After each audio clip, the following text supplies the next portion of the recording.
All India Radio presents Morning News.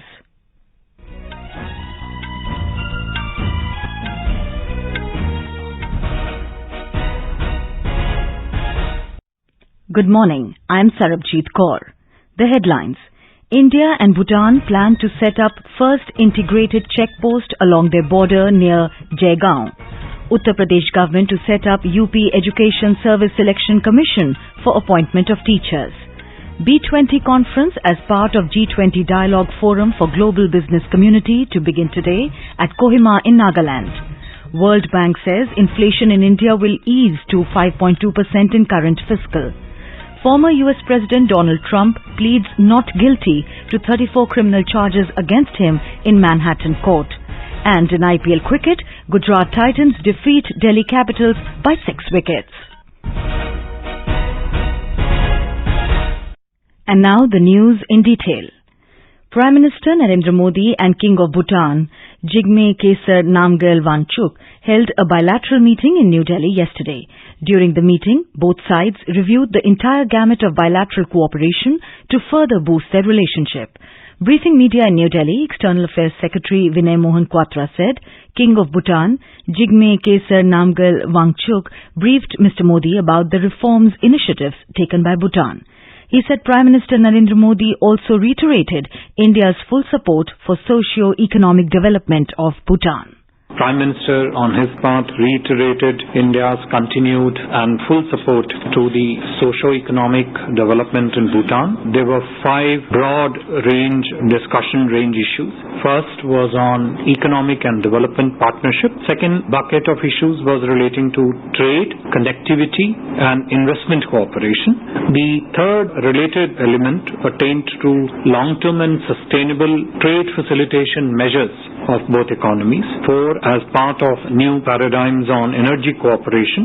And the last subsegment in the economic chapeau relating to new sectors, space, startups. Foreign Secretary Vinay Kwatra said both the countries are examining and considering setting up the first integrated checkpost along India-Bhutan border, which would be near Jaigaon. He said India and Bhutan will also expedite the proposed Kokrajhar-Gelefu rail link project through Government of India's support in consultation with the Bhutanese side. Mr. Kwatra said this will be historic because it will be the first ever rail link between India and Bhutan. The Bhutanese king is on a 3-day visit to India. The king of Bhutan is accompanied by the Minister of Foreign Affairs and External Trade, Dr. Tandi Dorji, and several senior officials of the Bhutan government. The Guwahati High Court will celebrate its Platinum Jubilee with a host of activities from today. President Draupadi Murmu, Prime Minister Narendra Modi, Chief Justice of India Justice D.Y. Chandrachud and Union Minister Sarbanand Sonowal, along with a host of other dignitaries, will grace the celebrations. Union Law Minister Kiren Rijiju, Assam Chief Minister Himanta Biswa Sarma, Chief Justice of Guwahati High Court Sandeep Mehta will attend a meeting today. More details from our correspondent. President Draupadi Murmu and Chief Justice of India, Justice D.Y. Chandrachud, will attend the function on 7th of this month. Prime Minister Narendra Modi will attend the concluding event on 14th of April. On this occasion, Guwahati High Court will felicitate senior advocates who have completed 50 years of practice. The Guwahati High Court was established on 5th of April 1948 for the 7 northeastern states. However, subsequent to establishment of separate high courts for the 3 states, the Guwahati High Court now exercises jurisdiction over the remaining 4 states. Manas Pratim Sharma, AIR News, Guwahati. Nagaland will host the B20 Conference in Kohima today. The conference is the 4th and final leg of B20 events organized in the Northeast as part of G20 Dialogue Forum for the global business community. The theme of the B20 Conference is Opportunities for Multilateral Business Partnership in Agriculture and Food Processing, Tourism and IT. More details from our correspondent. Over 64 delegates from 29 countries and diplomatic delegations, which include ambassadors from Costa Rica, Cuba, Panama and Paraguay, are participating in the B20 meet at Kohima. Union Minister of State for External Affairs and Education, Dr. Rajkumar Ranjan Singh, will grace the inaugural sessions of the B20 conference this morning. As part of the program, Confederations of Indian Industries along with the Nagaland government is facilitating the business-to-business and business-to-government meetings. Meanwhile, Nagaland Chief Minister Nipurio exhibited hope that the delegates would have a fruitful and memorable Nagaland experience. AIR News, Asunyo from Kohima. In Sikkim, search and rescue operation will resume today at the location of the avalanche at 14 Mile on the Gangtok-Nathula Jawaharlal Nehru Road to account for any missing persons. The accident claimed 7 lives and injured 13 people yesterday on the road connecting the popular tourist destinations of Changu Lake and Nathula border. More details from our correspondent. Another slight at the avalanche spot last evening and inclement weather had halted rescue operations led by the Indian Army, GREF, and the State Disaster Response Force, among others. The Gangtok District Administration has informed that around 20 tourists were trapped in the avalanche.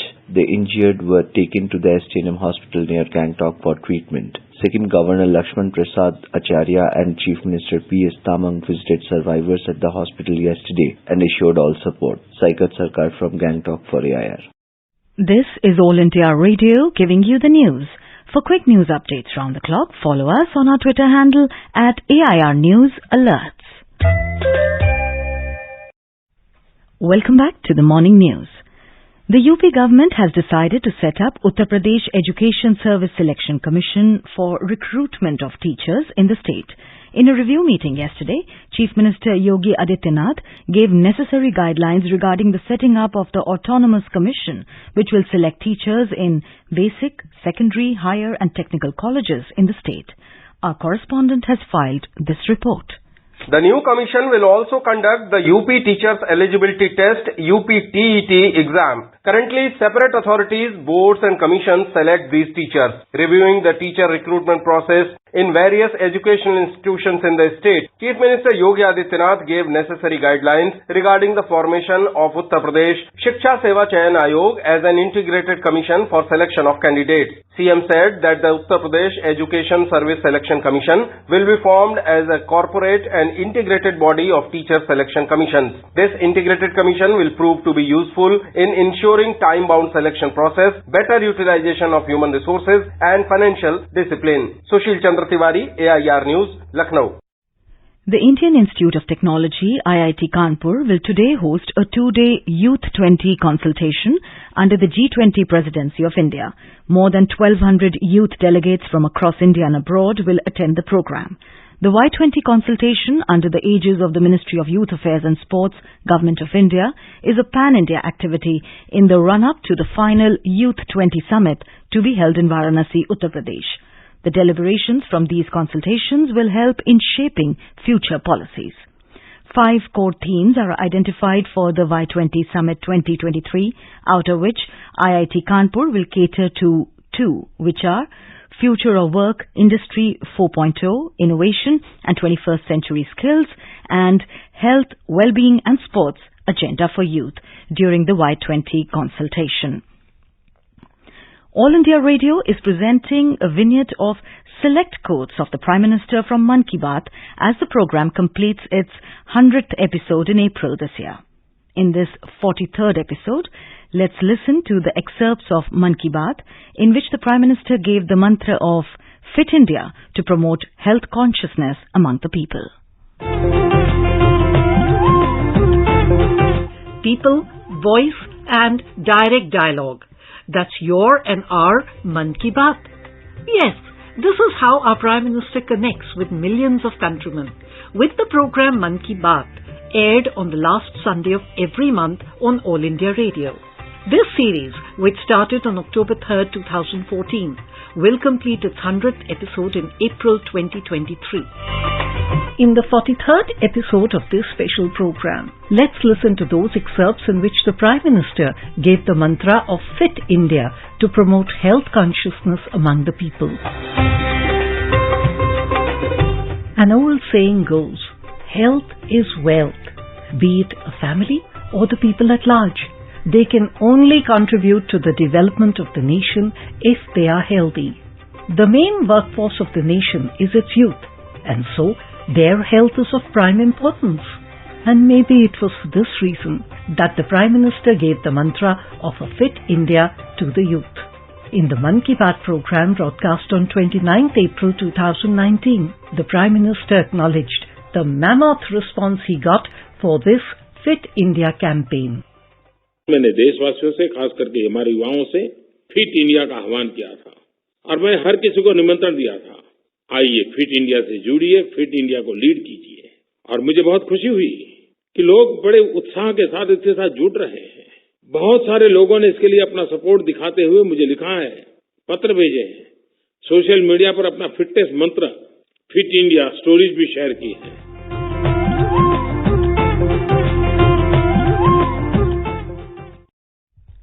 World Bank has said that inflation in India will further be eased to 5.2% in financial year 2023-24 against 6.6% in the previous fiscal. In its report, World Bank also projected that the current account deficit of the country will narrow to 2.1% of gross domestic product for the current fiscal year from an estimated 3% in the previous fiscal. To check inflation, the RBI has raised interest rates by 250 basis points since May 2022. However, the World Bank in the report said that rising borrowing costs in the country due to rise in interest rates will shrink domestic consumption, which will weigh on GDP growth. Considering it along with the recent turmoil in global financial markets, the International Bank has moderately lowered the Indian GDP growth expectation to 6.3% in the financial year 2023-24, which is near to RBI's latest projection of 6.4%. Former US President Donald Trump has pleaded not guilty to 34 criminal charges against him in a Manhattan criminal court. The investigation against Trump started in 2016 hush money payment made to adult film star Stormy Daniels to conceal an alleged affair that he has constantly denied. Trump officially became the first former U.S. president to face criminal charges when he was arraigned on last night. Earlier, he surrendered to authorities at a court in Lower Manhattan ahead of his arraignment. Finland has joined the NATO and become the 31st member of the military alliance. Finland's membership became official when its foreign minister handed over documents completing its accession process to U.S. Secretary of State Antony Blinken at Brussels. In cricket, Gujarat Titans beat Delhi Capitals by 6 wickets at Arun Jaitley Stadium in Delhi last night to register their second straight win in the Indian Premier League 2023. Chasing a target of 163 runs, the defending champions never looked in trouble and won the game easily in 18.1 overs. Today, Rajasthan Royals will clash with Punjab Kings at Barsapara Cricket Stadium in Guwahati. The match will start at 7:30 p.m. And now, for a look at today's newspapers, it's over to Vaibhav Jyotsna Srivastav. Thank you, Sarabjit. Most newspapers lead with pictures of Prime Minister Narendra Modi and the visiting dignitary from Bhutan. PM Bhutan King talk on close security ties informs the Asian Age. Reiterating that the northeastern state is an integral part of the country, India rejects Chinese move to rename Arunachal areas, headlines the Hindustan Times. Air Expo India 2023 to showcase latest of general aviation and business jets at IGI Airport in Delhi, informs the Statesman. In a move towards reformation from behind bars for the bar, furniture by convicts for Nagpur court is a news item in the Indian Express. And finally, mixed millet paratha, ragi idli, millet kheer. Yes, South Delhi school takes the lead, introduces millets and meal for kids, writes the Times of India. And with that, it's back to you, Sarabjit. Thank you, Vaibhav. And now, before we end the bulletin, the headlines once again. India and Bhutan plan to set up first integrated check post along their border near Jaigaon. Uttar Pradesh government to set up UP Education Service Selection Commission for appointment of teachers. B20 Conference as part of G20 Dialogue Forum for Global Business Community to begin today at Kohima in Nagaland. World Bank says inflation in India will ease to 5.2% in current fiscal. Former US President Donald Trump pleads not guilty to 34 criminal charges against him in Manhattan court. And in IPL Cricket, Gujarat Titans defeat Delhi Capitals by 6 wickets. And with that, we end the morning news. Have a nice day.